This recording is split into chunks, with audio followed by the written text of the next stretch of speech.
O histórico Concílio Universal Vaticano II aproximou-se de uma enorme pompa e ostentação. Considerado um dos mais importantes concílios na história da Igreja Católica, o Vaticano II produziu 16 documentos destinados a modernizar o papel da Igreja nas questões do mundo. A bênção final é para a congregação e para o mundo. Eta in pace. Vão em paz. Com essas palavras, o Papa Paulo VI fechou o segundo concílio do Vaticano. As pessoas pouco sabiam o que estava por vir.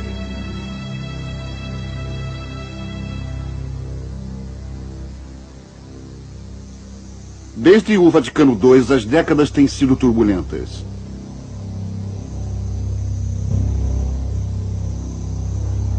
Sua história atravessa séculos, mas seu futuro é incerto. A Igreja Católica Romana é uma igreja em crise. Catolicismo. Crises de fé. Versão brasileira dubla mix.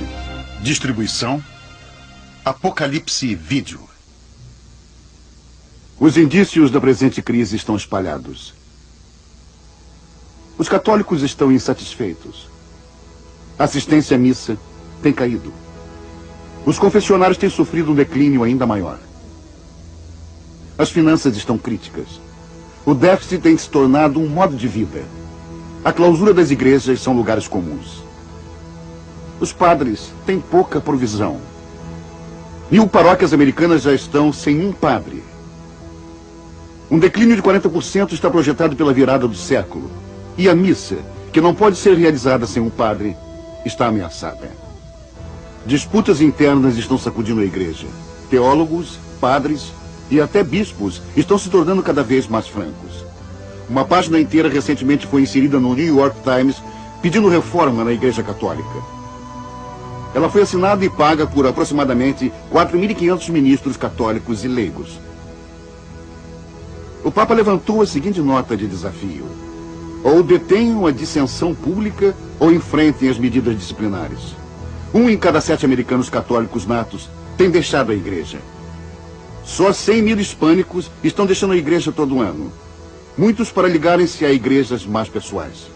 Qual é a causa da atual crise? Alguns acham que o segundo concílio do Vaticano foi muito longe e desestabilizou a igreja. Outros responsabilizam Roma por resistir à modernização e tentar viver no passado.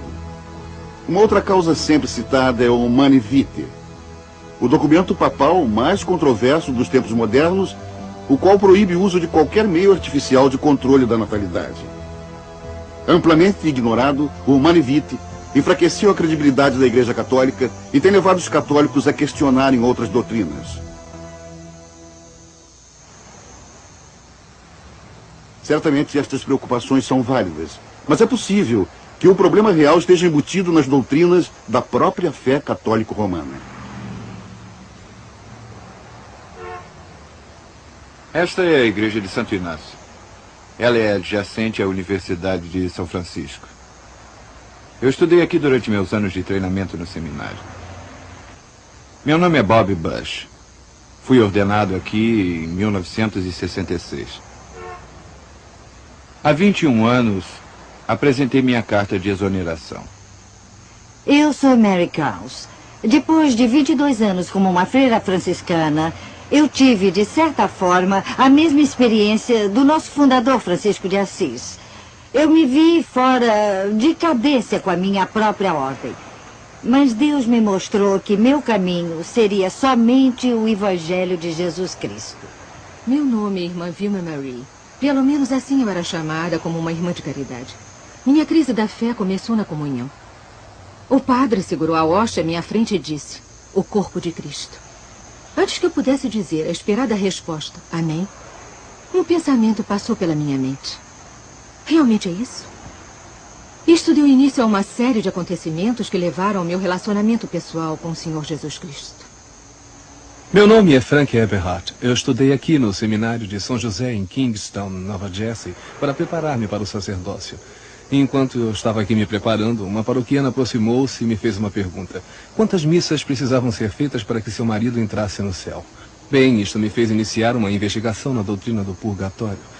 Com base nesta investigação, eu percebi que esta doutrina não condizia com a Escritura e então eu tive que pesquisá-la mais profundamente. E encontrei a doutrina da segurança eterna, a forma como alguém sabe que tem a vida eterna quando morrer. Bom, eu completei 4 anos aqui. E diante desta graduação, eu decidi não prosseguir com a ordenação na Ordem de São Vicente de Paulo. Estes e milhares de outros como eles estão reexaminando sua fé católico-romana. A missa, os mandamentos, o papel de Maria e até o caminho para o céu. Como as doutrinas da Igreja Católica Romana se comparam realmente às Escrituras Sagradas? A missa.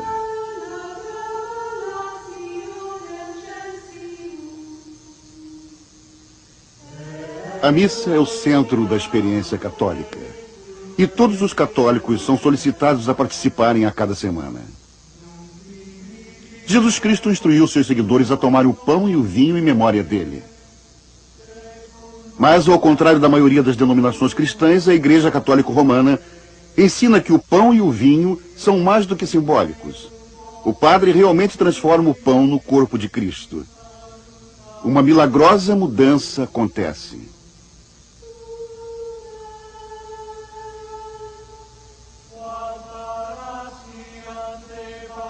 Tomem deles todos e comam.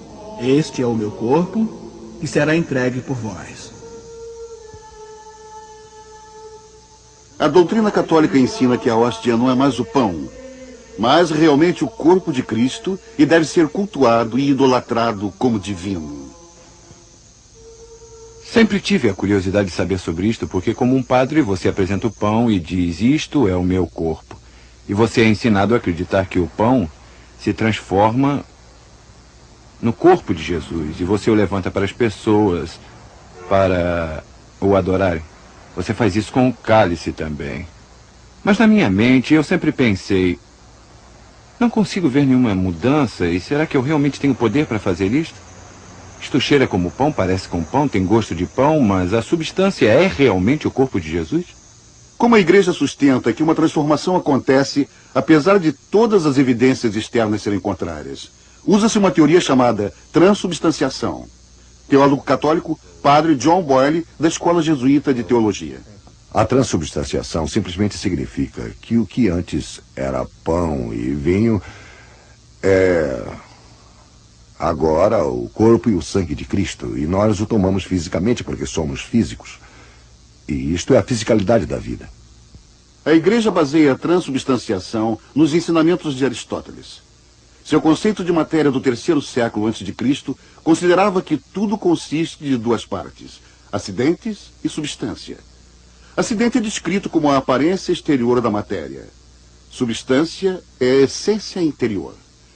Embora esta ideia tenha sido desde então descartada pela ciência moderna, a Igreja Católica não somente aderiu a ela, como foi mais longe, sustentando que a essência interior pode mudar, enquanto a aparência exterior permanece a mesma. A transubstanciação é o fundamento sobre o qual a missa repousa. Os católicos são ensinados que o padre pode transformar o pão de modo que Cristo pode ser oferecido como um sacrifício real, uma oferta pelos pecados dos vivos e mortos. Este é o verdadeiro sacrifício da missa, que o corpo e o sangue de Cristo estejam sendo realmente sacrificados exatamente lá no altar, em vez de uma simples ação de reviver algo que aconteceu há milhares de anos. Este é o Cordeiro de Deus que tira os pecados do mundo. Bem-aventurados que são chamados a esta mesa. Senhor, eu não sou digno de te receber, mas diga somente uma palavra e minha alma será salva. A Eucaristia é um sacrifício real? Um católico diria que a Eucaristia é o sacrifício de Jesus no Calvário, que não é um sacrifício diferente do que Jesus fez no Calvário. É o mesmo sacrifício. Essa agora vai diretamente contra a Escritura, porque em Hebreus 10:18 diz que onde há remissão destes não há mais oferta pelo pecado, entende? Não há mais oferta. O padre católico Richard Tilson é o autor de 8 livros sobre a fé católica, incluindo Cristianismo Católico e uma introdução à fé dos católicos. Nós perguntamos a ele por que a Igreja Católica procura continuar o sacrifício de Jesus na missa. A Eucaristia, para um católico, é uma interpretação essencialmente mística. Aqui há o que nós chamamos de tempo real. Então, há o que João chama de a hora. E a hora está presente em todo momento. Se pudéssemos abrir nossos olhos para esta realidade. E assim a Eucaristia, fazendo presente o sacrifício através da história, ajuda a abrir os olhos para o que realmente está acontecendo, continuamente. Que Deus está continuamente, através de Jesus Cristo, reconciliando o universo com Ele mesmo. Isso nos permite entrar pessoalmente naquele momento e sermos reconciliados com Deus repetidas vezes. E para um católico, isto prossegue ante o sacrifício do Calvário. Mas se o sacrifício do Calvário não começa naquele ponto, ele começa realmente na fundação do mundo. Ele avança na história e também volta na história. Outras denominações cristãs celebram que o sacrifício está terminado. Nós perguntamos ao padre Shilson por que a Igreja Católica escolhe enfocar sua continuidade. Por que não deixá-lo terminado?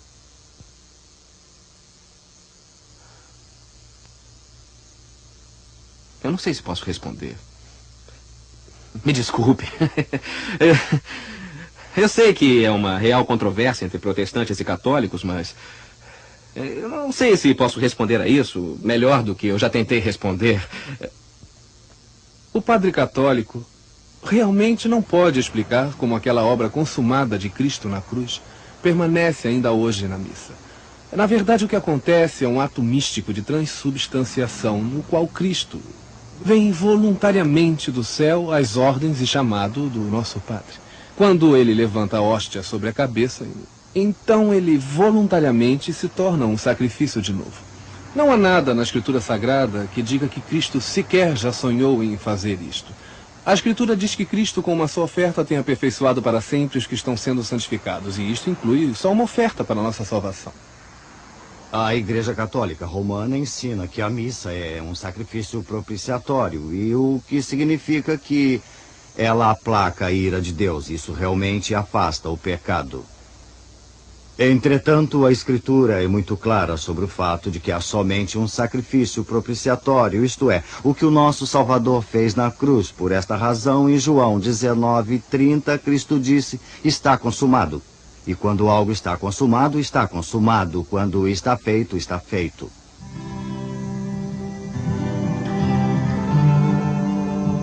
Imagens.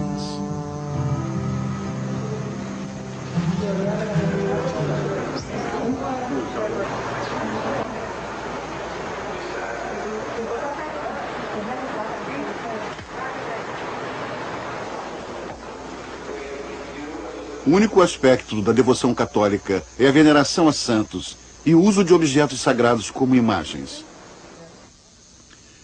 Ex-freira de caridade cristã, Dorinda Antônio. No convento, nós tínhamos uma lista completa de santos que usávamos para várias situações. Se perdíamos alguma coisa, orávamos para Santo Antônio. Se tivéssemos um caso sem esperança na família, talvez um parente que fosse bêbado ou algo desse tipo, orávamos a São Judas. Isso em caso sem esperança. Nós orávamos para São Geraldo se houvesse uma mulher grávida em nossa família que precisasse de assistência. São Blaise, se tivéssemos uma inflamação na garganta. Rezávamos para São Cristóvão para viajar, claro, nós lembramos dele. E em elevadores. No convento nós tínhamos um elevador para as freiras mais velhas e naquele elevador estava esta medalha de São Cristóvão. Era espantoso. Nós tínhamos pequenas estátuas de Maria e José, São José para a paz de criação. Tínhamos pequenas estátuas bem no peitoril da janela, esperando e rezando para que a estátua impedisse de chover em determinado dia. Não farás para ti imagem esculpida, nem figura alguma do que há em cima do céu e nem embaixo da terra, nem nas águas debaixo da terra. Vitor Afonso serviu como jesuíta por 21 anos. Não te encurvarás diante delas ou as adorarás. É o mesmo termo. Apesar de ser parte dos 10 mandamentos da Bíblia Católica, a Igreja Católica omite este mandamento do catecismo. Ainda assim, ele continua com 10 mandamentos. E como ainda continuam sendo 10? Eles pegam o último mandamento, que é: não cobiçarás a mulher do teu próximo, não cobiçarás a casa do teu próximo, nem o seu servo, nem a sua serva, nem o seu boi, e nem o seu jumento, nem coisa alguma do teu próximo. E eles dividem este mandamento em 2. Assim, o 9º é, não cobiçarás a mulher do teu próximo, e o 10º, não cobiçarás bem algum do teu próximo. Dessa forma, eles têm 10 mandamentos. Isto é desonesto, isto é trapaça. Mudaram os 10 mandamentos. Mas por que eliminaram o 2º mandamento? Porque há muito interesse em se fazer estátuas. Embora as escrituras fossem claras, as tradições da igreja foram seguidas. Ave Maria, cheia de graça, o Senhor é convosco. Bendita sois vós entre as mulheres, bendito é o fruto do vosso ventre, Jesus. Ave Maria, Mãe de Deus, rogai por nós, pecadores, agora e na hora de nossa morte. Amém. Ave Maria, cheia de graça, o Senhor é convosco. Bendita sois vós entre as mulheres, bendito é o fruto do vosso ventre. Os 100 anos que precederam o Segundo Concílio do Vaticano foi chamado Século de Maria. Durante esse período, a Igreja Católica desenvolveu muitas doutrinas novas concernentes a Maria. Nunca na Igreja Católica se tinha visto tal coisa. Mais importante foi a proclamação da Imaculada Conceição por parte do Papa Pio IX, publicada em 1854. Muitos católicos não entendem a doutrina da Imaculada Conceição. Um número ainda menor tem conhecimento de que esta doutrina contradiz a Escritura. Esta é a doutrina que diz, basicamente, que a bem-aventurada Virgem Maria teve um filho, Jesus Cristo, através do Espírito Santo. O fato de Deus ter engravidado Maria para ter Jesus, sem ter acontecido o sexo carnal, sem relação carnal. A maioria das pessoas e católicos não entende esta doutrina. Ela não tem nada a ver com o nascimento virginal de Jesus Cristo. Todos os católicos e cristãos acreditam que foi um nascimento virginal. O pai de Jesus não foi um homem. Os católicos acreditam que Maria, quando era pequena, quando foi concebida no útero de sua mãe, não teve a mancha do pecado original. Isso significa que ela já estava salva, ela era sem pecado. Isto não é o que a Escritura diz. Só Jesus foi sem pecado, porque todos pecaram e destituídos estão da glória de Deus. Maria era uma pecadora. A própria Maria disse que era uma pecadora em Lucas. No seu cântico, onde declarou: a minha alma engrandece ao Senhor e o meu espírito exulta em Deus, meu Salvador. Maria disse que necessitava de um Salvador. Todos pecaram e destituídos estão da glória de Deus. Todos caíram. Todavia, a Igreja Católica determinou que Maria foi concebida sem pecado. A proclamação do Papa de que Maria nunca pecou levantou outras questões. Se, como a Bíblia diz, o salário do pecado é a morte, e Maria nunca pecou, ela já morreu algum dia? Se ela morreu, seu corpo se decompôs no túmulo? Todos queriam saber, mas as Escrituras e a tradição católica silenciaram. 400 bispos e 8.000 padres e membros de ordens religiosas enviaram perguntas a Roma esperando por resposta. 8 milhões de católicos leigos também assinaram requerimentos. Finalmente, em 1950, o Papa Pio XII proclamou que Deus levou Maria corporalmente ao céu. Esta doutrina é conhecida como a Assunção de Maria. Bart Brewer foi um padre carmelita, uma ordem devota a Maria. A virgindade perpétua de Maria, a Imaculada Conceição de Maria e assim por diante são doutrinas obrigatórias, são ditas leis divinas. Os católicos não podem rejeitar estas doutrinas. Se eles as rejeitarem, ao que eles chamam de um anátema, há uma maldição para qualquer católico romano que rejeitar um dogma oficial com respeito a Maria, a mãe de Jesus Cristo. Os padres católicos serão honestos em nos dizer que, na verdade, esta doutrina não tem fundamento na Escritura.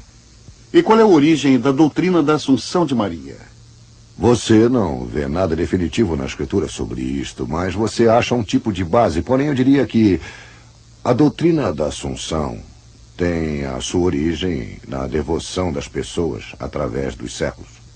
Quando a prática religiosa das pessoas se torna a fonte da doutrina, o sentimento popular é colocado acima da revelação divina. Dessa forma, a distorção da verdade se torna inevitável. Os relatos bíblicos acerca de Maria apresentam-na como uma humilde e fiel serva de Deus. Porém, a tradição católica confundiu a posição dela com a própria posição de Cristo. Foi afirmado que Maria apareceu a muitos no papel incaracterístico de se promover.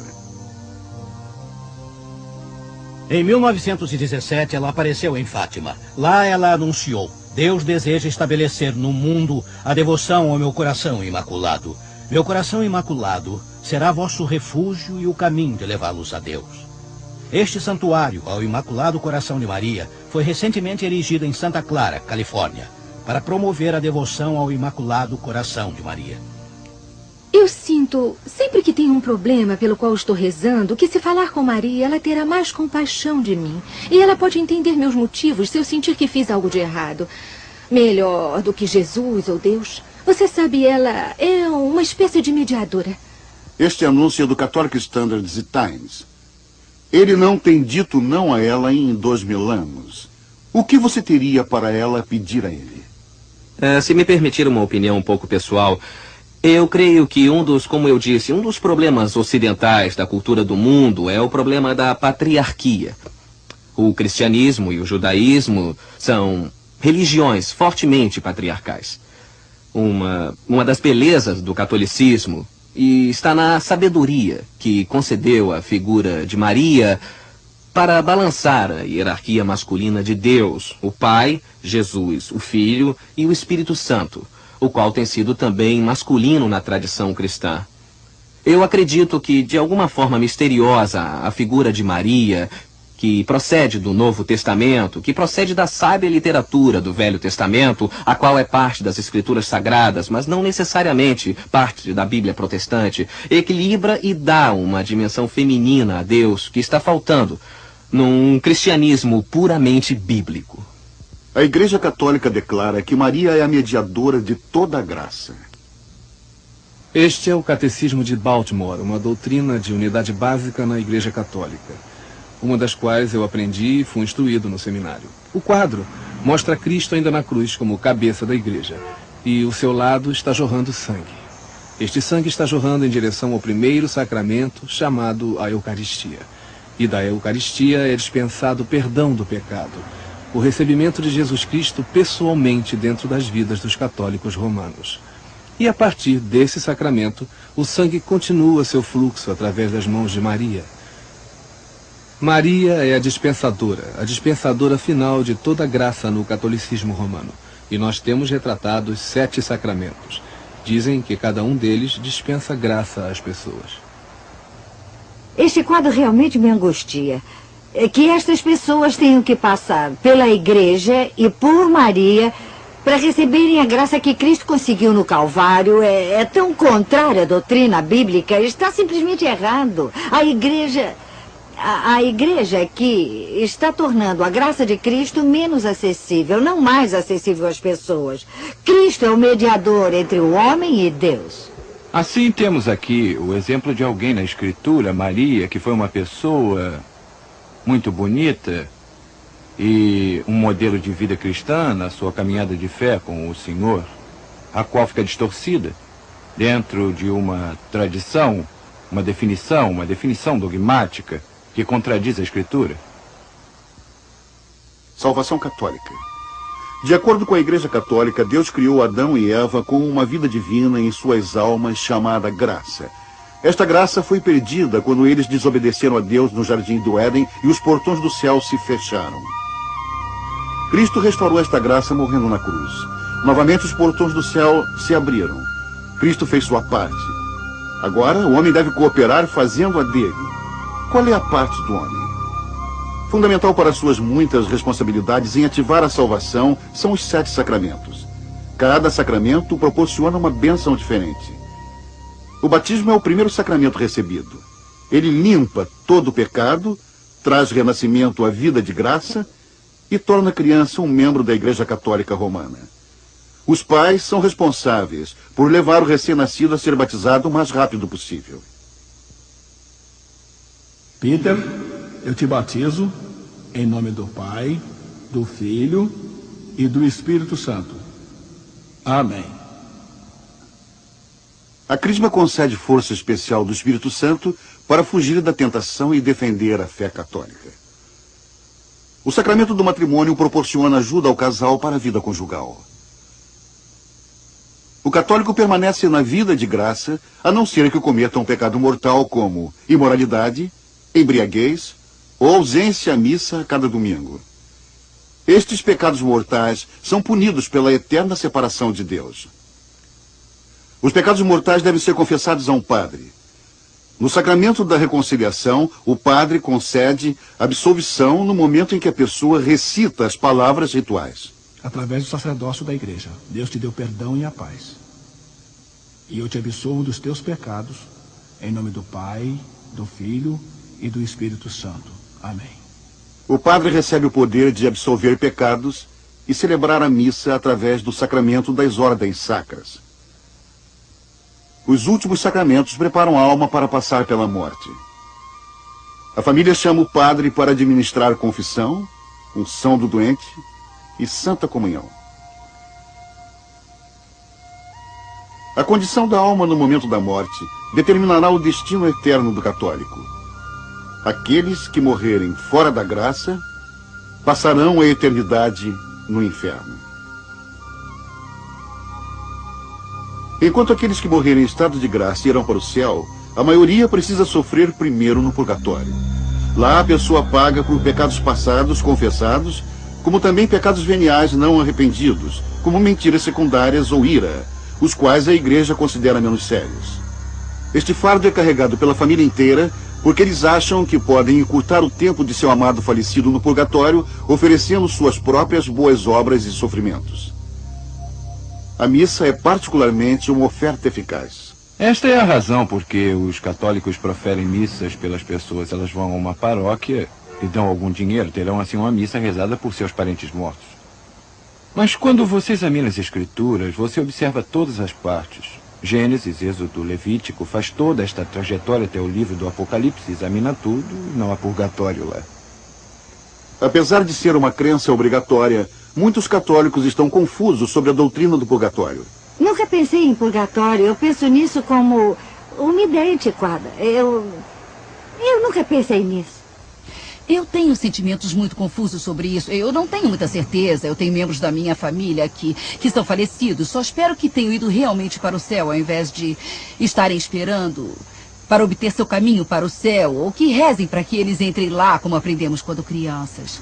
Pode alguém realmente interceder para que eles entrem no céu, ou a própria pessoa obtém seu caminho para o céu? O problema com esta doutrina, obviamente, é que em nenhum lugar a Escritura diz que podemos pagar por nossos pecados. Não podemos fazer obras por eles. Na verdade, em Efésios, capítulo 2, versículos 8 e 9, nos diz: porque pela graça sois salvos por meio da fé. Isso não vem de vós. É dom de Deus, não vem das obras para que ninguém se vanglorie. Desta forma, nós nunca poderíamos pagar por nossos próprios pecados. Esse presente nos foi dado, um pagamento feito por Jesus Cristo.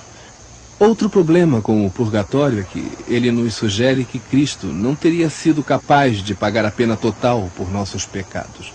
A Escritura diz ainda que, de uma só vez, com a morte de Cristo, ele não só nos fez cristãos, mas pagou o resgate total por nosso pecado. Porém, ensinaram esta verdade simples aos católicos? Cidade de Nova York, ponto de concentração de pessoas de todo o mundo. Catedral de St. Patrick. Perguntamos aos católicos o que eles achavam que deviam fazer para ir ao céu. Como você espera ir para o céu? Tentando viver uma vida limpa e decente, eu acho. Bom, é só você ser um bom católico e ser bom um com o outro. Fazer o melhor. Eu espero assim chegar lá. Você obedece aos 10 mandamentos, eu acho, e tem uma chance bem razoável. Você não pode falhar com os 10 mandamentos. Seguindo minha consciência e acreditando em Deus e fazendo bem. Tratando as pessoas corretamente, sendo agradável com todos. Ir a Cristo é ir a Maria. Assim como mulher, você tem que seguir o caminho de Maria para ir a Cristo. Eu não sei. Sabendo me conduzir. Faça o bem, vá à confissão, vá à igreja e trate seu próximo o melhor que puder. Eu vou aos sacramentos todo final de semana, a cada domingo. O padre católico William J. Cogan proveu um bom resumo do caminho católico para o céu no seu livro Um Catecismo para Adultos. Pergunta: o que é necessário para ser salvo? A resposta fornecida no catecismo relaciona 8 requisitos: fé, batismo, ser membro da igreja, obediência aos mandamentos, os sacramentos, reza, boas obras e permanência na graça até a morte. A Escritura não fala sobre nada parecido com isto. Na verdade, o carcereiro de Filipos, o qual, temendo por sua vida, perguntou a Paulo: o que devo fazer para me salvar? A resposta de Paulo foi muito simples: creia no Senhor Jesus e você será salvo. O Evangelho Católico Romano é um evangelho absolutamente de obras. Se a salvação é pelas obras, quanta obra você tem que fazer? Em média, o católico acha que isto leva para o céu? Bom, vamos esperar que Deus leve em consideração que você tenha feito mais bem do que mal. E por esse motivo seja merecedor de ir para o céu. Eu tenho muita obra a fazer. Por mim mesmo, né? Então pensa sobre isso. Não agora. E eu não tenho certeza de que qualquer coisa que eu tenha feito no passado possa ser reconciliada, mas eu quero dizer que não há nada horrível de qualquer forma. Eu não sou uma assassina ou nem nada parecido, mas eu acho, se Deus quiser, pelo bem que eu fiz, muito mais pelo mal, pode equilibrar isso. Eu não sei, mas eu espero. Eu estou tentando por toda a vida entrar lá quando morrer, mas eu não estou certa quanto à minha vida do jeito que tem sido. Bartbriot recorda seus esforços como um padre carmelita para tentar merecer a salvação. Mas nós castigávamos a nós mesmos ou flagelávamos a nós mesmos para mortificar o corpo. E então nós tínhamos que obter permissão especial para usar este cinto. Agora é o cinto de Santo Elmo. E este cinto ficava em volta da minha cintura ou minha coxa ou minha perna. E o propósito dessas mortificações, qualquer que fosse, dormir numa cama de madeira ou pagar promessas, qualquer que fosse o propósito, era basicamente expiar pecado, reparar o pecado. Eu entrei no convento com um desejo sincero de servir a Deus. Eu comecei a perceber que não é a sinceridade exatamente que vai nos levar ao céu. Não são as nossas boas obras, não é por nossa justiça. O que salva você é sua fé em Jesus Cristo. Isto é dom de Deus. Alguém uma vez disse que Deus fez 99% e nós temos 1% restante para terminar. Isso é totalmente falso. O Senhor fez tudo. Qualquer coisa que façamos não significa nada. Na minha primeira busca de conhecimentos, eu percebi que não podia salvar-me. Não importava o que eu fizesse, eu chegava bem perto da perfeita compreensão, mas Cristo era perfeito. Então eu precisava crer nele, depender inteiramente dele e só dele. Ele conquistou tudo. Ele conquistou a minha salvação na cruz. Eu fui ensinado a ir a Jesus através dos sacramentos, a ir a Jesus através dos santos e a ir a Jesus através do Padre. O que estou querendo dizer é que agora é diferente, porque como um cristão eu posso ir a Cristo pessoalmente. Eu pedi a Ele para ser meu Salvador e perdoar meus pecados, para pagar os pecados que eu nunca pude pagar. Nossos queridos católicos não entendem a verdadeira pessoa e obra de Jesus Cristo. Ele não é Senhor e Salvador pessoal. Então, como resultado, há um vazio, e eu acho que a Igreja Católica tenta dizer às pessoas que este vazio pode ser satisfeito participando, você sabe, dos 7 sacramentos. Desta forma, em vez de um dinâmico caminhar e conversar pessoal com o Senhor Jesus Cristo, é um ritual e cerimonial que cria a impressão de que realmente os católicos conhecem a Cristo, mas não conhecem pela própria essência do catolicismo romano. Apesar dos ensinamentos da Igreja, alguns católicos têm aprendido que a salvação é somente pela fé. Contanto que você crê em Jesus, e isso é tudo que ele pede para você, então irá para o céu. E o que você tem que crer sobre ele? Que ele morreu por você e que perdoa seus pecados, se você crer nele. É tudo que ele pede.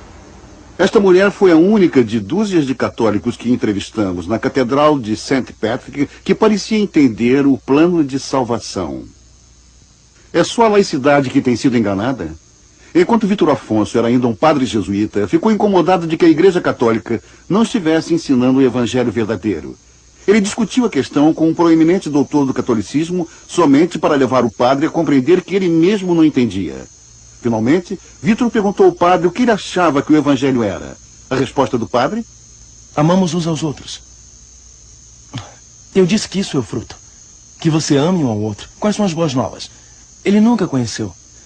Ele nunca diria que as boas novas é que nós estávamos todos destinados ao inferno e quando Jesus veio e morreu na cruz através do seu precioso sangue, quando cremos nele, estamos salvos, temos a vida eterna. Ele não diria isso.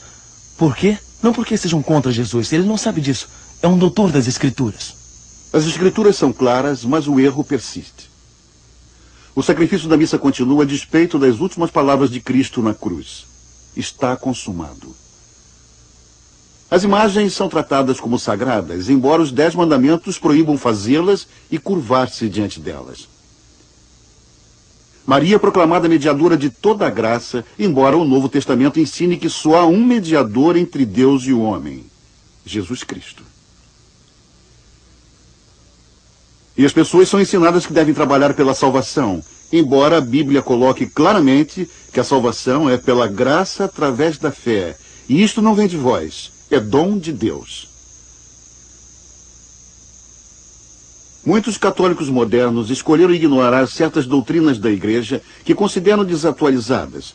Um conceito errado é o de que o Segundo Concílio do Vaticano mudou muitos desses dogmas. O Vaticano II não fez mudanças doutrinárias. Em outras palavras, não. Houve uma mudança de imagem, mas não de substância. Há um princípio que Roma promove sempre idem, significa sempre o mesmo. Em outras palavras, suas doutrinas dogmáticas básicas nunca podem mudar. Houve uma mudança de... Houve redefinição e reestruturação da teologia católica, mas não houve mudança real nem radical do dogma católico, porque isso destruiria o catolicismo romano. Enquanto nenhuma mudança doutrinária foi feita, o Segundo Concílio do Vaticano mudou a posição da Igreja em relação às religiões não cristãs.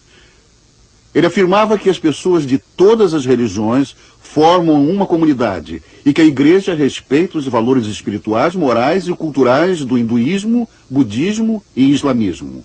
Diálogo e colaboração foram encorajados. Eu mesmo estou envolvido em um PhD em budismo em Mahayana. Minha especialidade nisso é budismo tibetano. Eu escolhi o budismo porque parecia ser tão contrário ao cristianismo quanto era possível ser. Os budistas não acreditam em Deus, não acreditam na alma. E o que eu descobri, através dos meus estudos de budismo, é que, apesar das doutrinas, dos mitos, que parecem se contradizer, a realidade por detrás dessas doutrinas e mitos parecem ser os mesmos. Editores católicos parecem concordar e têm produzido muitos livros destinados a enriquecer a espiritualidade católica com religiões orientais. Um Sabor de Água. O cristianismo através de olhos taoísta-budista foi coescrito por um padre e uma freira. O Amor encontra a Sabedoria. Uma experiência cristã de budismo escrito por um padre jesuíta. O Vazio Budista e a Trindade Cristã, o qual mostra como o diálogo budista-cristão tem ido além do entendimento mútuo à mútua transformação. O Papa João Paulo II tomou pessoalmente a iniciativa de unir os líderes das religiões do mundo para uma reunião de oração em Assis, Itália, em 1986.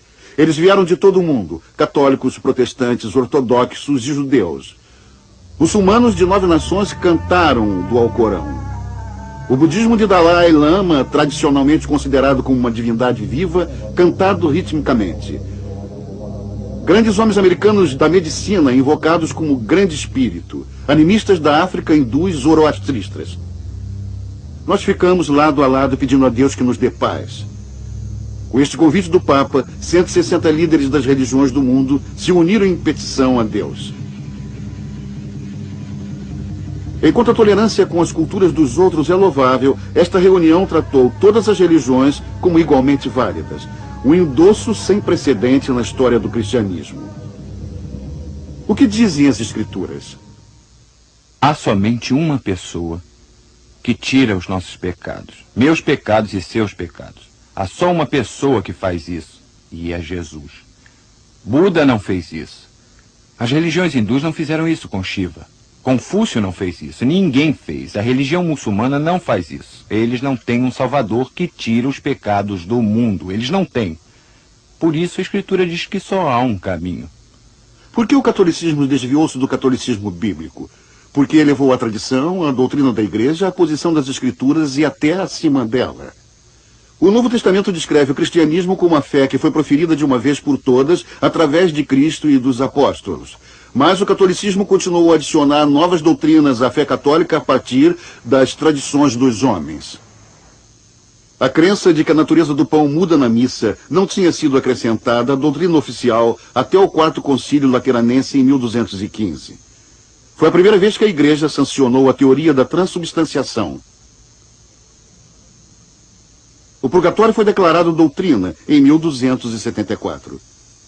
A Imaculada Conceição, em 1854. A infalibilidade do Papa, em 1870. A Assunção de Maria, 1950.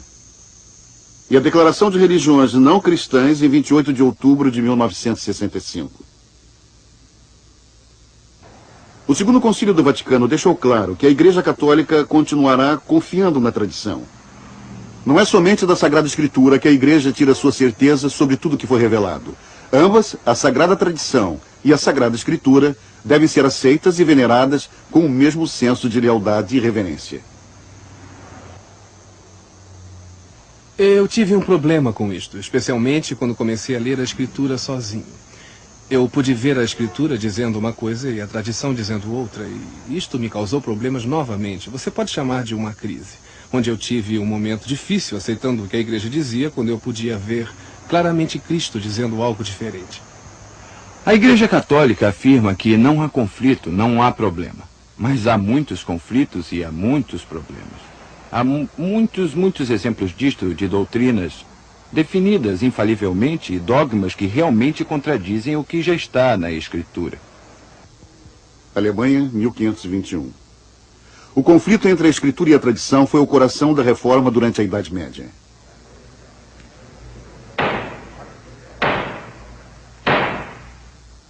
Doutor Lutero.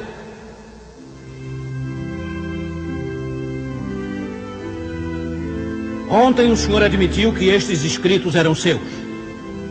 O senhor nos dirá agora, persiste no que está escrito aqui ou está preparado para retratar estes escritos e as crenças que eles contêm? Eu peço perdão se falto com as maneiras que convém a esta corte. Eu não fui criado em palácios de reis, porém no isolamento de um convento. Me foi pedido para retratar esses escritos. Críticas protestantes? Não exatamente. Os líderes da reforma eram todos padres católicos e teólogos. O teólogo católico John Wycliffe foi um dos primeiros. Seus problemas começaram quando ele começou a ensinar que a Bíblia é a única fonte de verdade. Roma o silenciou. 44 anos após a sua morte, eles exumaram seus ossos e os queimaram por causa de seu desvio da autoridade romana.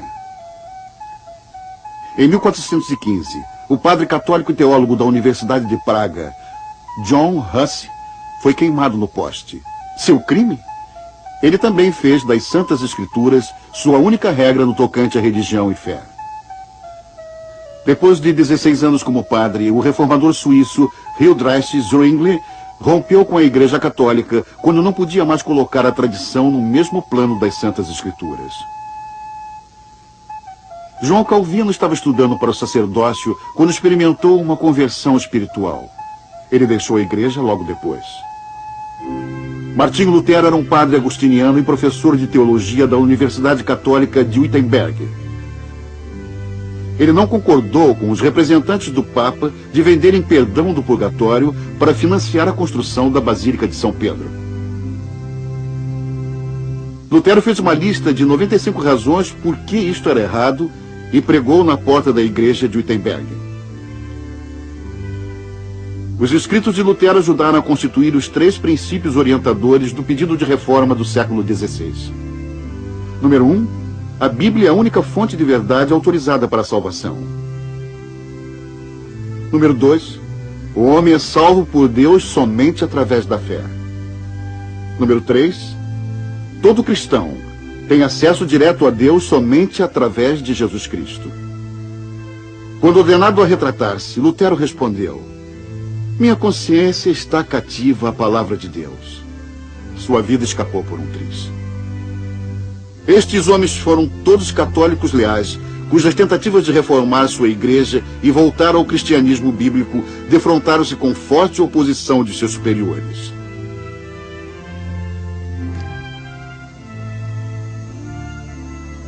Enquanto passeava pelo campo de trigo no sábado, o Senhor Jesus também se opôs aos líderes religiosos de seu tempo sobre a tradição.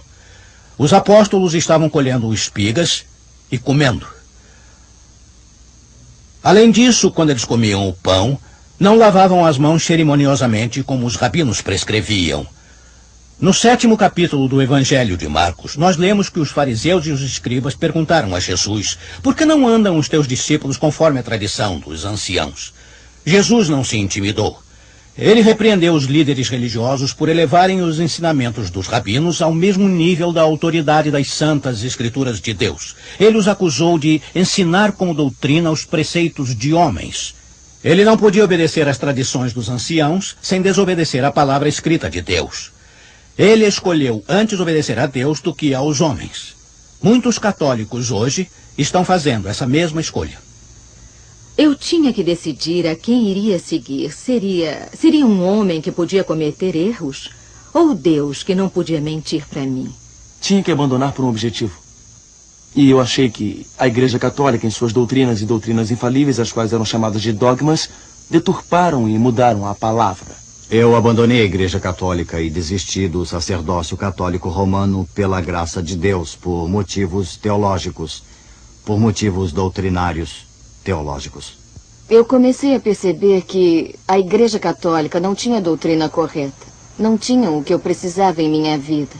Muitos milhares, talvez milhões de católicos abandonam por causa da teologia. Eles começaram a reexaminar as premissas ou ensinamentos à luz da santa palavra de Deus. Eu os amo. Eu amo as pessoas. Mas eu sinto muito que as doutrinas a que eles se apegam tanto não estejam de acordo com o que Deus disse ser necessário para entrar no céu. Por causa do ensino da tradição, Cristo ficou desenfatizado. Você tem Maria em lugar proeminente. Ela é apresentada como sempre virgem e sem pecado, até como Jesus Cristo mesmo. Você tem santos que são muito mais santos que nós, os quais estão no céu, que podem interceder por nós. Você tem outros símbolos no catolicismo que tomam o lugar de Jesus Cristo, ou pelo menos desenfatizam a obra de Jesus Cristo pelos católicos.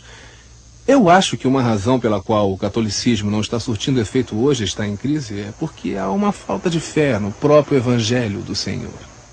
Muitos de vocês irão dizer: bem, nós estamos há muito tempo na Igreja Católica e temos o bastante de Jesus. Todo este ajoelhar-se, ir à missa de domingo e receber Jesus na comunhão é tudo. Irmãos e irmãs, isso não é Jesus. Isto não é Jesus. E esta não é a mensagem inspirada pelo Espírito Santo como está registrada nas Escrituras. O caminho católico de salvação é uma falsa esperança, pois este não é o Evangelho de Jesus Cristo encontrado no Novo Testamento. Deus nos adverte daqueles que viriam e pregariam um outro Jesus, um espírito diferente e um evangelho diferente. Desiludidos com as doutrinas católicas, muitos têm finalmente voltado para o amparo da Bíblia. Estes católicos ficaram surpresos com o que encontraram. Essa graça era algo que você não podia merecer, e isso me surpreendeu, porque sempre pensei na Igreja Católica que você poderia obter a graça através da confissão. Em todo o tempo eu pensei que isso estava na igreja, ou indo à missa, ou cumprindo penitência, sendo bom. Mas eu não sabia que é aceitando Jesus como seu Senhor e Salvador, e através do sangue que você é salvo. Que ele foi o único que veio para levar todos os pecados, até os meus, quando eu pensava que não prestava para nada. Ele morreu por mim. Ele veio porque eu precisava de um salvador. E não havia outro jeito de entrar no céu. E quando ele estava na cruz, ele me tinha particularmente em sua mente. eu sempre vou lembrar, estando completamente dominada por este pensamento, que ele tinha o meu nome em sua mente. John e Jane Delice receberam a vida eterna enquanto estudavam a primeira epístola de João. Jane era uma professora no sistema de escola paroquial católico. Havia um versículo que dizia que você pode saber que tem a vida eterna.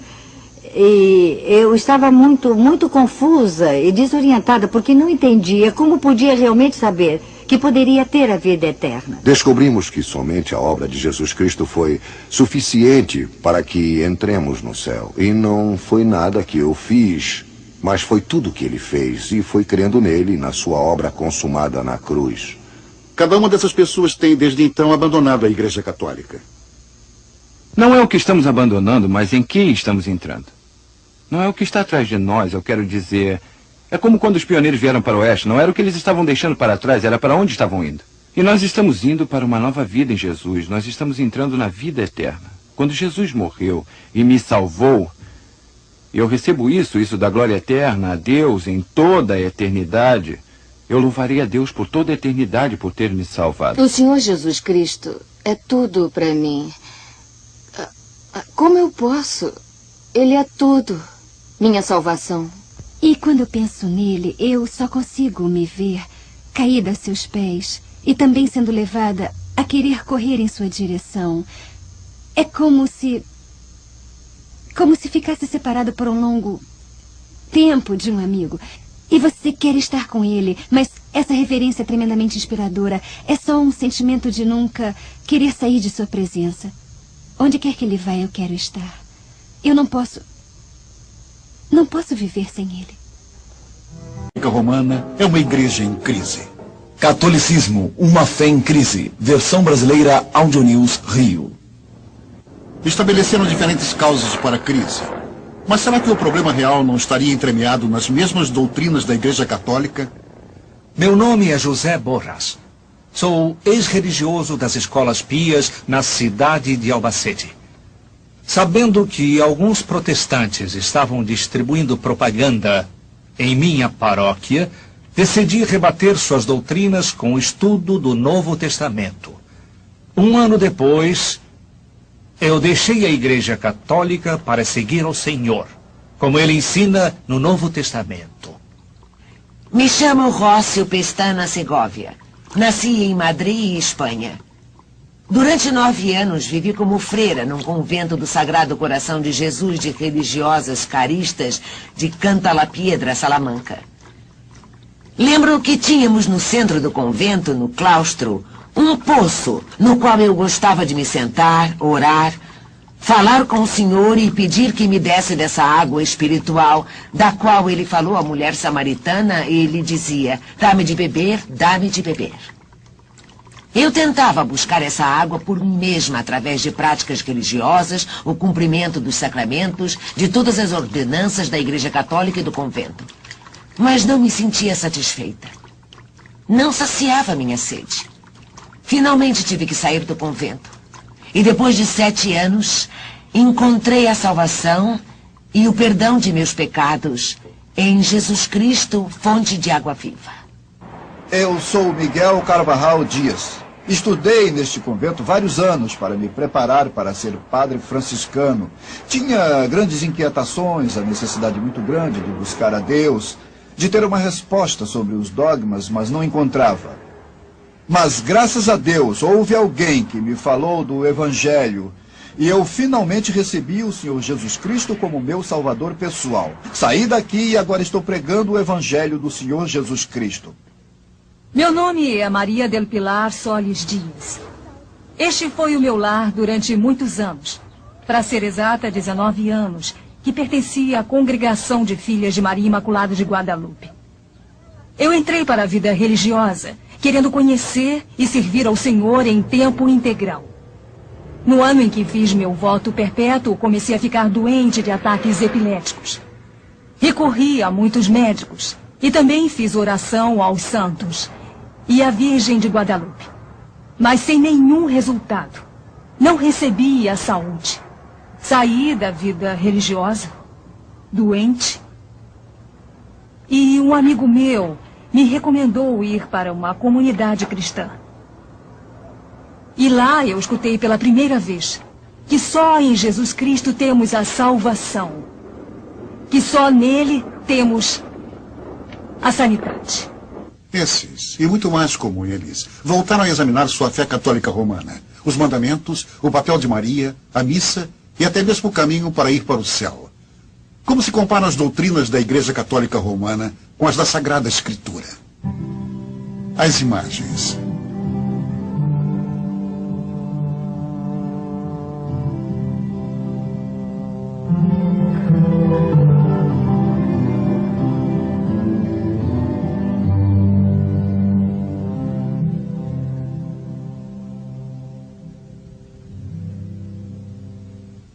Um aspecto único da devoção católica romana é a veneração de santos e o uso de objetos sagrados, como, por exemplo, as estátuas.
O problema com as imagens é que as pessoas, principalmente o povo e as pessoas simples, recorrem às imagens e oram para elas e creem que elas vão conceder as coisas que elas pedem. E isso vai contra o que ensina a palavra de Deus. Êxodo 20, 3 e 4. Na Bíblia Católica diz: não terá outro Deus que a mim. Não farás esculturas de imagem alguma do que há no alto dos céus, nem do que há embaixo da terra, nem do que há nas águas embaixo da terra. A Igreja Católica tem sua própria lógica a respeito desse mandamento, e assim ela se permite ao luxo de esconder esse segundo mandamento. Não farás imagem como uma adição ao fim do primeiro, em vez de pôr em seu lugar como segundo mandamento. Amar a Deus sobre todas as coisas, o primeiro mandamento. O segundo, não tomarás o nome de Deus em vão. E assim por diante. Mas não se fala, não farás imagem, nem semelhança, nem nada do que há nos céus, nem na terra, nem embaixo da terra. E como falta um mandamento, então o último o dividem em dois. A Igreja Romana diz: não cobiçarás a mulher do próximo, o 9. O 10º, não cobiçarás nada que seja do próximo. E tudo isso está na palavra de Deus no 10º. Miguel Ángel Tiscar foi ordenado sacerdote na Catedral de Toledo, Espanha. E por que omitiram o segundo mandamento? E através de peregrinações e de santuários e de virgens e de santos e de imagens, tentam camuflar a coisa do dinheiro. Mas afinal de contas, é dinheiro, dinheiro e dinheiro. E repito, é a palavra de Deus a que diz: o amor ao dinheiro é a causa de todos os males. Ainda que esteja claro que diz a Escritura, seguem as tradições da Igreja.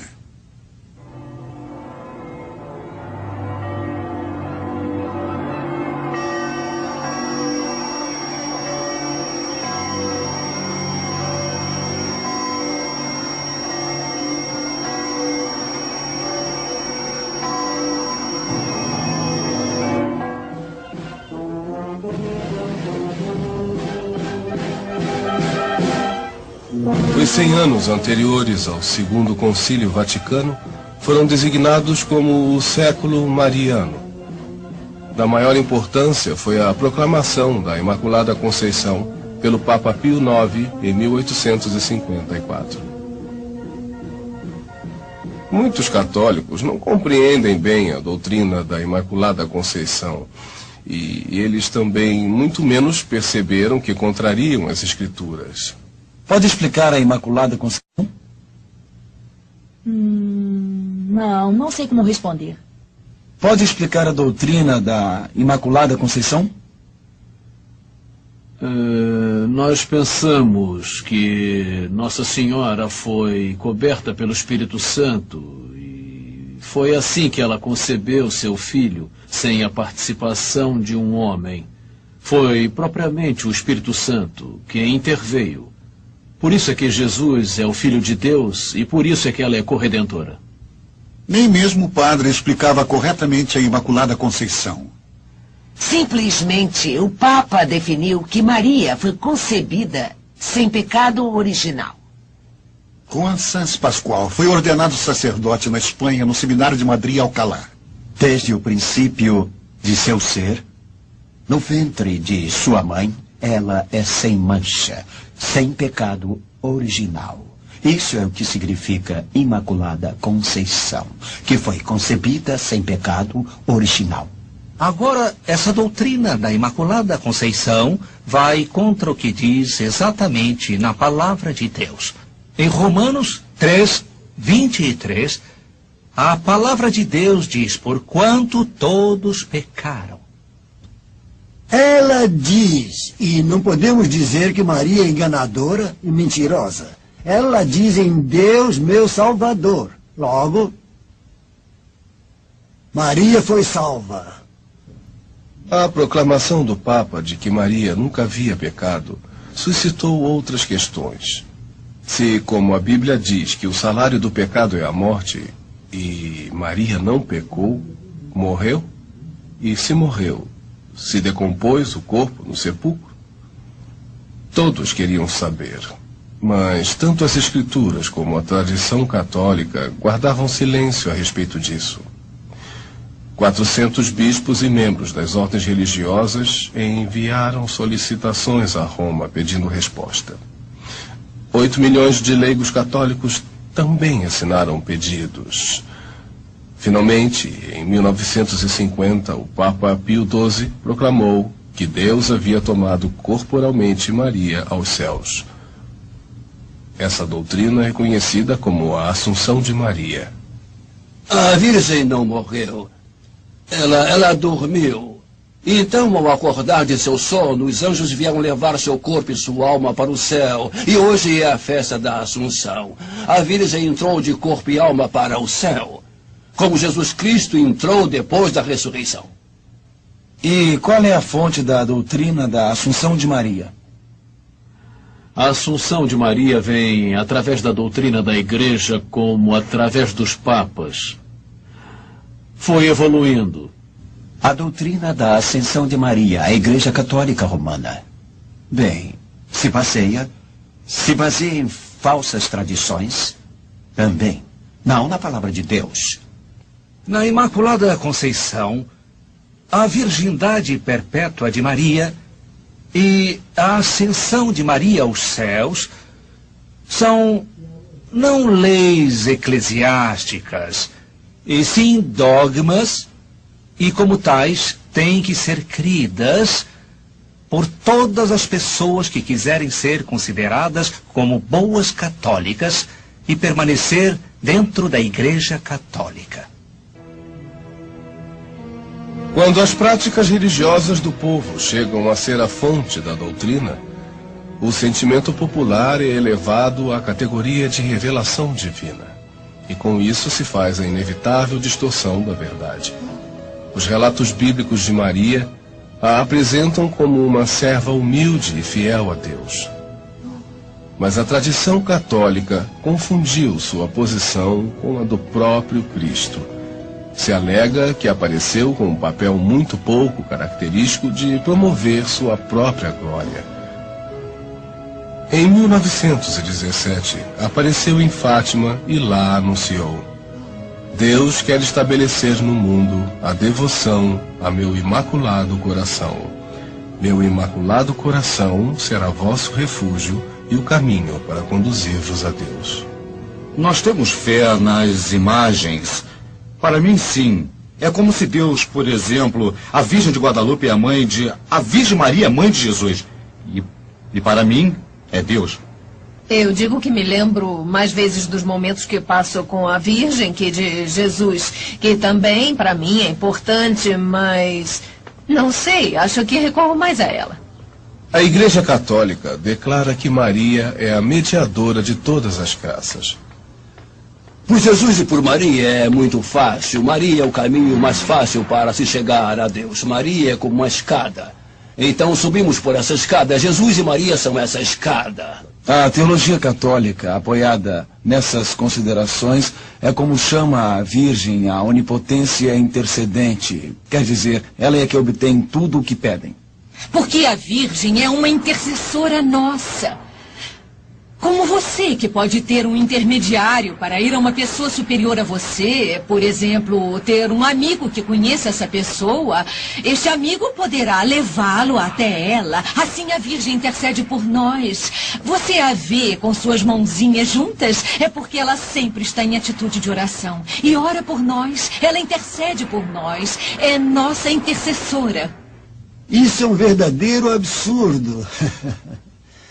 O Senhor não necessita alavanca de ninguém, absolutamente. Não tem que se mover, basta que diga, faça-se e as coisas são feitas. Repito, o apóstolo Paulo disse que só há um mediador, Cristo. Se Cristo é o mediador, bem, então não há mais mediadores do que ele. E como ele é o onipotente, e em todas as partes está como Deus, Deus nos ouve e vamos a ele com a confiança de quem vai ao Todo-Poderoso. Esse é o grande erro do marianismo, ou da doutrina de Maria, que se põe a Maria, a mãe de Jesus, no mesmo lugar que Jesus Cristo. O papel que Nossa Senhora cumpre na Igreja Católica em todo o mundo, não só na Guatemala, é de corredentora. Quer dizer, ela, junto com Jesus, ajudou na salvação da humanidade. Esse é o sentimento que existe na Guatemala e no mundo, no catolicismo. A põem como corredentora. Corredentora, já que estão pondo Maria junto ou no mesmo lugar que Jesus Cristo, ganhando para nós essa salvação. Esse é o grande erro. E Maria é um modelo para as pessoas quanto à sua obediência e sua humildade. Nada mais. A Igreja Católica pôs então Maria no lugar em que outras religiões antigas punham seus deuses.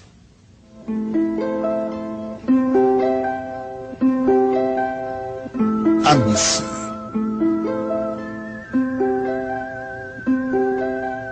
A missa é o centro da experiência católica romana e todos os católicos devem assistir semanalmente. A Igreja Católica diz que a missa é uma representação da última ceia. Aquela noite, Jesus Cristo tomou pão e vinho dizendo, isto é meu corpo e isto é meu sangue. A Igreja Romana ensina que com essas palavras se produz uma mudança milagrosa. Depois Cristo ensinou a seus discípulos, façam isso em minha memória. A resposta da Igreja Romana a esse mandamento é a missa. Quando o sacerdote católico romano pronuncia essas palavras de Cristo da última ceia, os católicos creem que se produz uma mudança no pão e no vinho que realmente se transformam no corpo e no sangue de Jesus Cristo. O catolicismo romano ensina que o milagre se realiza quando o sacerdote diz, tomai e comei todos dele, porque isto é meu corpo que será entregue por vós.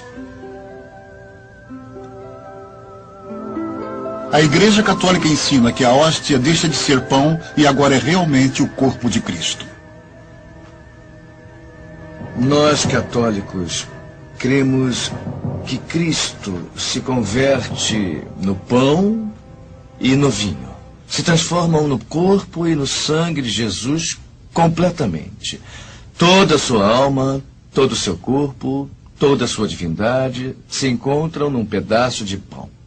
Então simplesmente tínhamos que aceitar isso, ou seja, era difícil crer, porque realmente comias e davam para provar. E diziam, antes de ser consagrada, você vai provar e se for pão, realmente terá gosto de pão. Mas depois de consagrada, quando eu ia receber a comunhão, continuava com gosto de pão. Se o pão e o vinho são transformados em corpo e sangue de Jesus, por que não muda sua aparência na consagração na missa? Usando uma combinação de teologia, filosofia e misticismo, a Igreja propôs uma teoria chamada transubstanciação, que diz que a natureza interior do pão e do vinho muda, enquanto sua aparência continua igual. A transubstanciação é o poder que o sacerdote tem de transformar o pão. É pão de trigo puríssimo que tem em suas mãos. E ele transforma pelo poder que tem, que recebeu de Jesus Cristo, de transformar a hóstia em corpo, no corpo de Cristo. E o cálice, que é o vinho de uva, torna-se sangue de nosso Senhor Jesus Cristo. Quando se diz, este é meu corpo, está se dizendo que isto que nesse momento é um pedaço de pão, um pouco de farinha cozida, diríamos, passa a ser o corpo de Jesus Cristo. Mas sendo que o pão não muda sua aparência, não teria mais sentido se compreendêssemos as palavras. Este é meu corpo, no sentido figurado. Por acaso Jesus não empregava o sentido figurado em seus ensinamentos? Jesus disse, eu sou a videira verdadeira. E ninguém pensa literalmente que Jesus seja uma videira. Isto é, no sentido figurado, entende? Para que nós possamos entender melhor o que Jesus quer dizer. Portanto, quando Jesus diz, este é o meu corpo que por vós é entregue, simboliza que aquele pão que é partido se dá às pessoas para que o comam. Ele simboliza e representa seu corpo entregue por nós. A maioria das denominações cristãs entende o significado do pão e do vinho como símbolos. Mesmo assim, a Igreja Católica Romana ensina que se transformam literalmente no corpo e no sangue de Cristo. A Igreja diz que essa mudança é necessária para que os católicos possam receber Cristo como alimento espiritual e, por sua vez, adorá-lo porque está presente. Adoramos esse pão e esse vinho uma vez que foram consagrados, porque ali está presente o próprio Jesus Cristo. Jesus Cristo está presente em todas as partes, não está? A hóstia, o pão sem fermento, no qual eu acreditava que estava ali Jesus Cristo em corpo e sangue. E adorava, mais do que as imagens, a hóstia. Eu passava muitas horas diante do que nós chamávamos de Santíssimo, adorando a hóstia. E por que a ex-freira não adora mais assim diante do Santíssimo? Porque eu creio no Deus verdadeiro. Porque eu creio no que me diz o Senhor em sua palavra. Através de toda a palavra, diz, não faça imagens. Não obstante, a Igreja Católica ensina que o pão e o vinho devem e têm que se transformar. Não só para que Cristo possa ser recebido e adorado, mas também para ter um sacrifício visível como a natureza humana requer. Cristo é oferecido ao Pai em cada missa mediante as mãos do sacerdote. Um sacrifício literal e real pelos pecados dos vivos e dos mortos.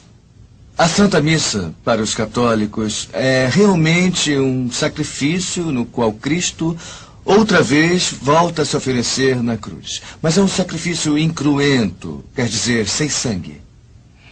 É inconcebível que tenha que continuar morrendo todos os dias por nossos pecados como se sua obra não fosse suficiente. Ele precisa repetir uma, outra e outra vez. O que é isso? Estamos desvalorizando o sacrifício de Cristo na cruz. Não, ele é Deus. Ele não é nenhum homem que morreu por nós. Ele é Deus. E sua obra é mais do que suficiente. A salvação.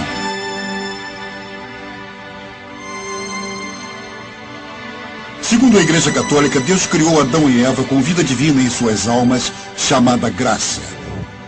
Essa graça foi perdida quando desobedeceram Deus no jardim do Éden e as portas do céu ficaram fechadas. Cristo restaurou essa graça ao morrer na cruz. Outra vez se abriram de par em par as portas do céu. Cristo havia feito sua parte, e agora o homem teria que cooperar fazendo a sua. Qual é a parte do homem? Da maior importância entre suas muitas responsabilidades para alcançar a salvação. Temos os 7 sacramentos. Cada sacramento provém uma bênção distinta. O batismo é o primeiro sacramento que se recebe. Limpa todos os pecados. Dá o novo nascimento, introduzindo na vida da graça e faz do menino um membro da Igreja Católica Romana. A confirmação dá uma força especial do Espírito Santo para evitar a tentação e para defender a fé católica. O sacramento do matrimônio provém ajuda ao casal para a vida de casados. O católico permanece na vida da graça a não ser que cometa um pecado mortal, como imoralidade, embriaguez ou deixar de assistir à missa todos os domingos. Esses pecados mortais são puníveis pela separação eterna de Deus. No sacramento da penitência, o sacerdote concebe a absolvição pronunciando esta fórmula: eu te concedo o perdão e a paz pelo ministério da Igreja. E eu te absolvo de teus pecados em nome do Pai, do Filho e do Espírito Santo. Amém. Pelo sacramento da ordem, o sacerdote recebe o poder para absolver os pecados e celebrar a missa. Os últimos sacramentos preparam a alma para a passagem para a morte. A família chama o sacerdote para que administre a confissão, a extrema-unção e a santa comunhão. A condição da alma, no momento da morte, determinará o destino eterno do católico.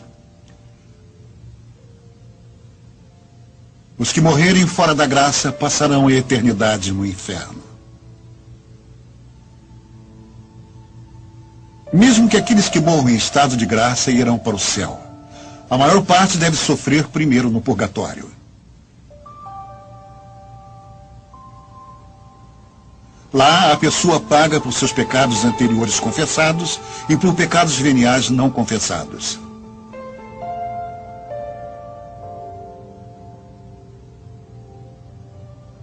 Um lugar, talvez um lugar feio, horrível, onde fazem você se arrepender de tudo que cometeu aqui na Terra. É o que penso. Ai, não sei. Imagino que seja um momento transitório para podermos terminar de ganhá-lo. Né? Como aqui, como as coisas estão muito ruins, você diz: minha mãe, quando vou me aliviar. Acho que deve ser assim. Por quê? Porque, diz a Igreja, para chegar a Deus, tem que chegar puros. Tem que chegar puros. Então, o purgatório é o tempo de purificação. E perguntamos ao sacerdote: se Cristo morreu por nossos pecados, por que temos que ir ao purgatório? A Igreja, por isso, nos ensina, sabendo, como dizemos, pecadores limitados. Por isso precisamos desse passo de purificação. Eu quero ir direto para o céu. Eu não quero entrar no purgatório. Então Cristo falou de Satanás e falou do inferno, mas nunca falou de um purgatório nem de um lugar intermediário. Não, nunca.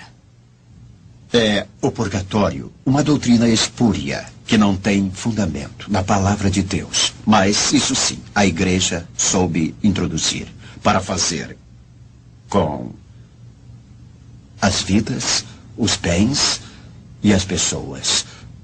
Porque se prendem a um sacrifício, se prendem a uma missa, se prendem a mais atividades e liturgias, pelas quais, inclusive, devem pagar dinheiro.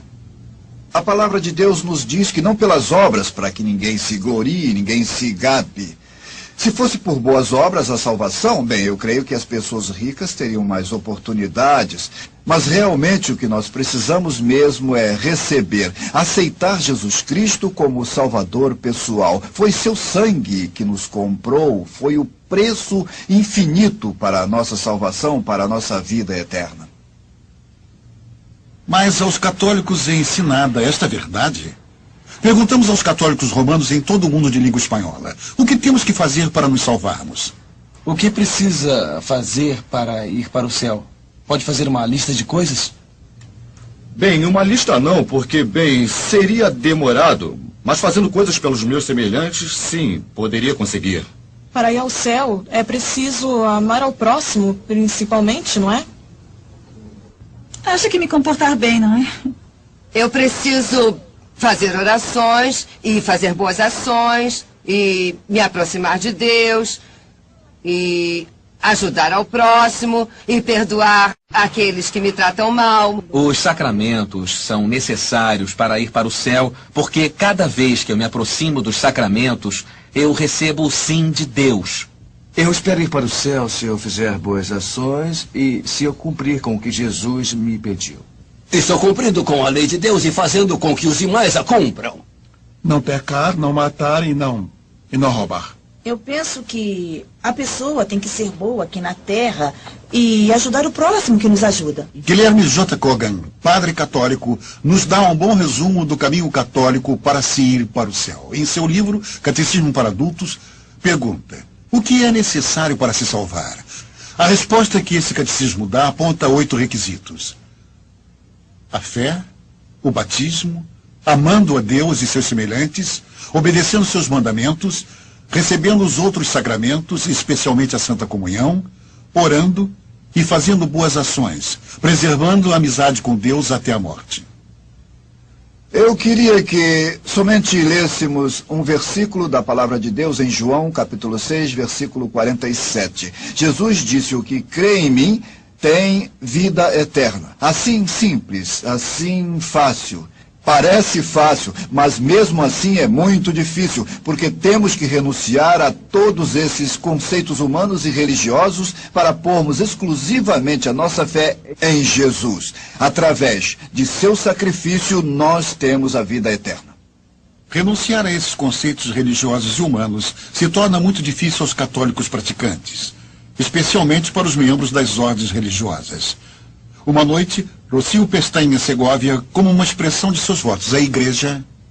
Eu gravei uma cruz a fogo vivo como se marca o gado. Eu pus uma cruz no fogo e quando estava vermelha, eu pus um lenço na boca para não gritar, para que ninguém ouvisse. O evangelho católico, a doutrina católica é um evangelho à base de obras. Tudo é de acordo com o que você faz. Se fizer correto, bem, se não, já era. Se a salvação é por obras, quantas obras temos que fazer? E tem certeza de que irá para o céu o católico romano normal e comum? Você acredita que conseguirá ir para o céu?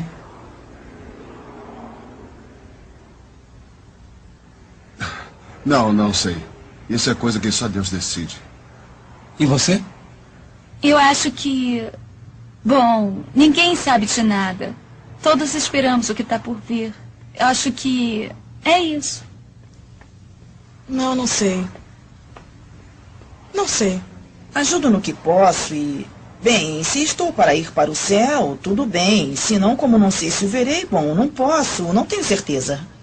Não, eu não vou dizer que eu vou entrar, mas... Pelo menos eu estou fazendo um esforço bem grande. Eu não sei dizer. Acho que é difícil, ainda mais hoje em dia. Sei lá, eu me acho... Não me considero tão boa para merecer isso. Se depois eu conseguir, pode ser, mas não acredito. Claro que sim, claro. Para que me servem 47 anos de sacerdócio. Bem, ir para o céu... Eu acho que ir para o céu seria se eu fosse perfeita. E isso é impossível. Miguel Carvajal lembra de como procurava obter a salvação quando ainda pertencia aos franciscanos. Dentro da Igreja Católica, especialmente na ordem franciscana, que é uma ordem muito mística, se fazia todo tipo de sacrifício. 3 vezes por semana, segundas, quartas e sextas, nesse templo muito grande, com as portas fechadas à noite, nós nos despíamos e nos batíamos com umas correntes de 5 pontas de aço que se chamavam disciplinas. E com isso nos agredíamos até terminar todo o Salmo 51. Na Bíblia Católica é o Salmo 50. E dizíamos: livra-me, ó Deus, segundo a tua misericórdia. Essa carga do pecado foi posta sobre os ombros sobre a cruz de Cristo. E Cristo resgatou de uma vez por todas, por todos os nossos pecados. Tanto a culpa quanto a pena foram resgatadas uma vez por todas por Cristo, nosso Salvador. As doutrinas não salvam ninguém. Quem salva é o Salvador. E o Salvador fez tudo tão simples. Aquele que vem a mim eu não ponho para fora, disse. Pois vamos ao Senhor. Aquele que crê em mim já passou da morte à vida, pois vamos crer nele. Efésios 2, 8 e 9 diz o mesmo, porque pela graça sois salvos, mediante a fé. E isso não vem de vós, é dom de Deus, não pelas obras, para que ninguém se vanglorie. Então é pela fé. E isso é dom de Deus, não é pelas obras. E se não é pelas obras, como pretendem na Igreja Católica se salvar somente com os sacramentos e outras coisas? Então não é por Cristo. Mas como seria importante se um católico conseguisse compreender somente esta pequena frase: Jesus morreu por nossos pecados. E se aceita esta verdade, se transfere seus pecados para Jesus Cristo e crê de todo o coração que Jesus evidentemente levou nossos pecados, pois então sua vida estaria livre desses pecados. As Escrituras são claras, mas os erros persistem. O sacrifício da missa continua celebrando-se, apesar das últimas palavras de Cristo na cruz. Consumado está. As estátuas são tratadas como coisas sagradas, apesar de os 10 mandamentos proibirem tanto de fazê-las quanto de inclinar-se diante delas e cultuá-las. Maria, proclamada como mediadora de toda a graça, apesar de o Novo Testamento ensinar que só há um mediador entre Deus e os homens: Jesus Cristo homem. E ao povo ensinam que tem que fazer obras para se salvar, apesar de as Escrituras dizerem claramente que a salvação é pela graça, pela fé, e isso não vem de vós, é dom de Deus. Muitos católicos modernos escolheram ignorar certas doutrinas da Igreja Romana porque as consideram defasadas, fora de moda. Um erro bastante comum que existe hoje é a ideia de que o Vaticano II mudou muitos desses dogmas. O Segundo Concílio Vaticano, que se iniciou no ano de 1962, tinha como finalidade modernizar a Igreja Católica, mas modernizar na forma exterior, na forma simplesmente na apresentação, diríamos, mas não no fundo. Várias vezes a Igreja Católica bateu o pé, não. A Igreja sempre idem, a Igreja sempre é a mesma, sempre igual e não pode mudar. Aqui é devido a essa apostasia da Igreja Católica do cristianismo bíblico. E porque ela eleva a tradição e o ensinamento da Igreja, não só ao nível das Escrituras, mas também acima delas. O Novo Testamento descreve o cristianismo como a fé que foi uma vez dada por meio de Cristo e seus apóstolos. Mas o catolicismo continuou aumentando novas doutrinas à fé católica romana, tomando-as das tradições dos homens. A crença de que a natureza do pão muda na missa não foi aumentada como dogma até o Concílio de Letrán em 1215, quando pela primeira vez a Igreja Romana oficializou a teoria da transubstanciação. O purgatório foi declarado dogma em 1274, a Imaculada Conceição em 1854, a infalibilidade papal em 1870, a Assunção de Maria em 1950. O Concílio Vaticano II deixou claro de que a Igreja Católica continuará se baseando na tradição. A Igreja não deriva somente da Sagrada Escritura sua certeza a respeito de todas as verdades reveladas. Por isso, hão de receber e venerar ambas com o mesmo espírito de piedade. Um dos professores estava escrevendo no quadro todos os anos nos quais haviam sido estabelecidos os diferentes dogmas da Igreja. E, no fim, depois que estava tudo escrito, disse: bem, o que seria da Igreja Católica se tivéssemos que anular todos estes dogmas? E ele mesmo, raciocinando, disse: eu creio que ficaríamos sem nada. Então, esse foi o primeiro impacto em minha vida.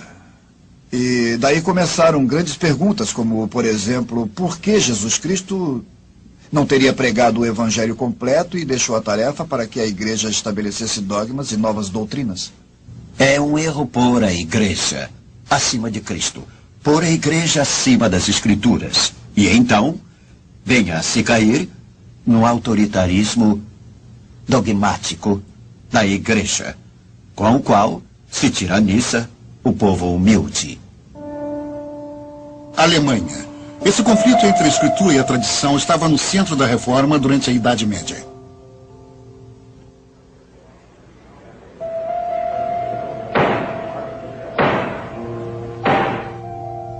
Doutor Lutero,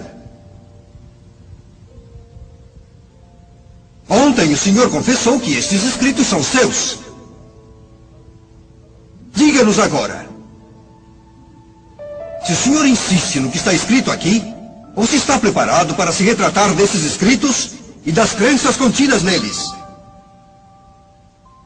Peço perdão se sou julgado faltoso quanto aos modos que convém a esta corte. Mas me pedem que me retrate. Críticos protestantes? Não exatamente. Os líderes da reforma eram todos sacerdotes e teólogos católicos. O teólogo católico Juan Wycliffe foi um dos primeiros. Seus problemas começaram quando começou a ensinar que a Bíblia é a única fonte de verdade. Roma o silenciou e 44 anos após a sua morte, o exumaram e queimaram seus ossos, por seu distanciamento da autoridade de Roma. Em 1415, o sacerdote e teólogo católico da Universidade de Praga, John Russ, foi queimado na pira. Qual foi seu crime? Também havia feito das Sagradas Escrituras sua única regra em questões de fé.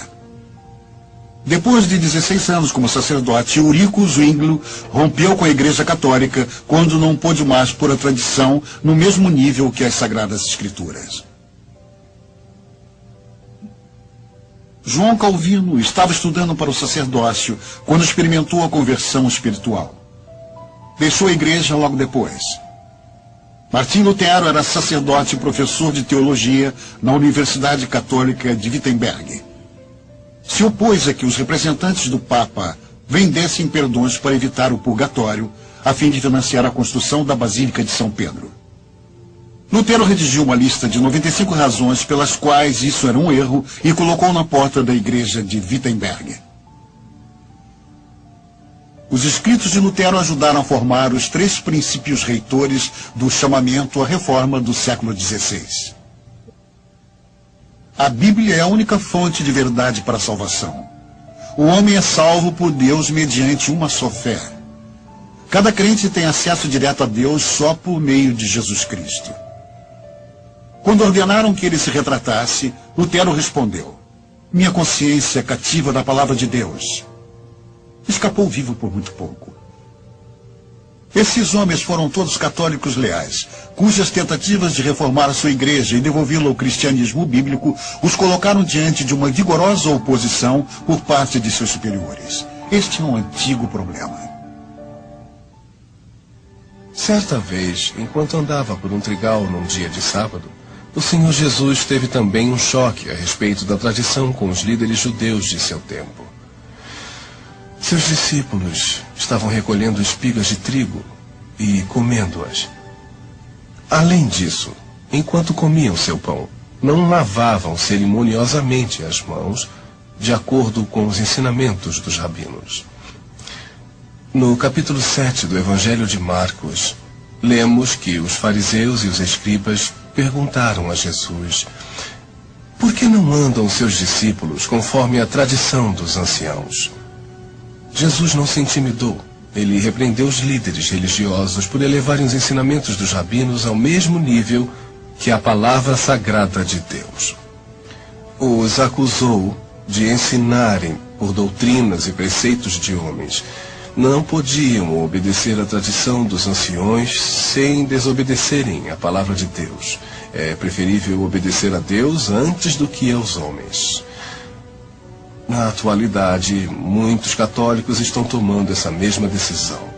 Eu abandonei a Igreja Católica quando percebi que ela não seguia os ensinamentos que há no Novo Testamento. Tenho uma grande carga em meu coração por todas as pessoas católicas e em especial pelas religiosas. Porque eu sei que tem muita gente dentro do catolicismo que busca sinceramente o Senhor Jesus Cristo. Busca sinceramente adorar o Pai e viver uma vida no Espírito. Mas não consegue pela idolatria. Depois que eu encontrei Cristo, eu tive que deixar a Igreja Católica, absolutamente por razões de doutrina. Não tinha nenhuma outra razão, porque eu os amo, eu nasci na Igreja Católica e tudo, mas minha vida e minha consciência são incompatíveis com esse tipo de doutrina. Não é uma mudança de religião, mas é uma mudança de vida. É um encontro verdadeiro com Deus. É uma experiência pessoal. Muitos de nós cremos que estivemos na verdade, mas a verdade é Jesus Cristo, não é a religião. E espero que vocês, senhores católicos, possam perceber que há algo mais importante, algo mais valioso. É a oferta mais importante que vocês jamais puderam encontrar em sua vida, que é a vida eterna, através da salvação do Senhor Jesus Cristo. A verdade não está na religião, e sim em Jesus Cristo mesmo. O caminho da salvação católica romana é uma esperança falsa, porque não é o Evangelho de Jesus Cristo o que o Novo Testamento nos apresenta.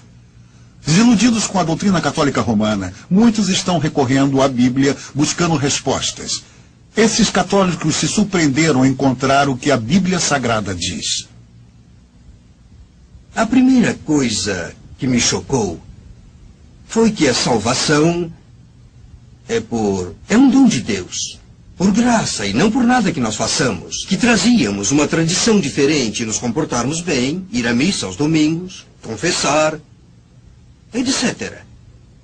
Um dom de Deus no qual nós não temos que fazer nada, mas simplesmente crer no Filho de Deus. Crer que ressuscitou dos mortos pelo poder do Pai.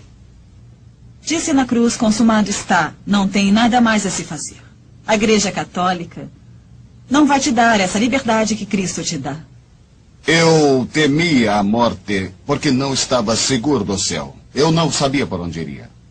Então eu via que na Bíblia garantia que neste mundo se pode saber se alguém está salvo.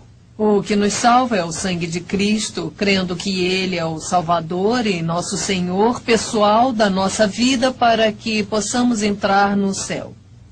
Que sacrifício poderia eu fazer para merecer entrar, Senhor, e vê-lo face a face quando eu morrer? Nenhum. Eu estou seguro de que vou para o céu, porque não se prende, não se baseia em meus feitos, em minhas conquistas, mas que o Senhor Jesus Cristo prometeu que Ele esteve preparando um lugar para mim, porque eu o aceitei. E foi isso que me surpreendeu, que ninguém me disse essas coisas. Eu tinha que aprender pela Bíblia. E me doeu, porque eu pensei que os padres ou as pessoas da igreja, é um dever deles ensinar-nos o caminho. E eles não me ensinaram como chegar ao céu. Cada uma dessas pessoas deixou a Igreja Católica. Mas não é muito o que deixaram, mas e muito mais o que encontraram no Senhor Jesus Cristo. Ou seja, antes, quando eu era católica e vivia de tradições e de coisas, eu pensava na morte como algo horrível. Eu não queria morrer nunca. Tinha temor, tinha medo, mas agora não. Agora vai ser um dia de festa quando eu for lá para cima. Para o céu, para vê-lo face a face. Vai ser muito bonito. Eu vou me pôr de joelhos, fisicamente de joelhos, e vou agradecer a ele. Por mim, nada mais posso fazer. Não há nenhuma obra que eu possa fazer. Ele já fez tudo por mim. E o que eu poderia fazer? E eu não merecia tal sacrifício. Que o próprio Deus viesse morrer por mim. Creio que o adorarei por toda a eternidade. Sim. De ella sal, tú mi amada, ven y sígueme.